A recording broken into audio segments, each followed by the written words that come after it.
Pa kako gledate na to ignoranco SDH-ja, ki ga vodi Žiga Debeljak, da ministru ne pošlje študije, ki je bila predlog za likvidacijo? Kako gledate na to? Se vam ne zdi, da se SDH v tem primeru obnaša kot država v državi? Točno tako, to je nezaslišano.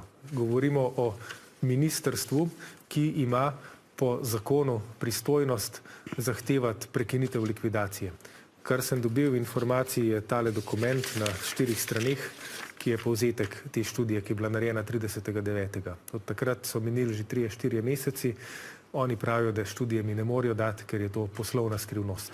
A ste vi, to se mi je zdaj utrdilo, a ste vi glede na to, kako se obnaša SDH v tem primeru, ki ga vodi Žiga Debeljak, ki skriva recimo, ki skriva to študijo, ne odgovarja na novinarska vprašanja, koliko ljudi recimo se je prijavilo za zaposlitev novega pomočnika direktorja Žiga Debeljaka. A ste vi razmišljali ob vsem tem, da mogoče pa predlagate na vladi, da se opravi skupščina pa se zamenja prvega moža SDH-ja, če bo šlo tako naprej? Za zdaj bom samo rekel, da je tako obnašanje nesprejemljivo.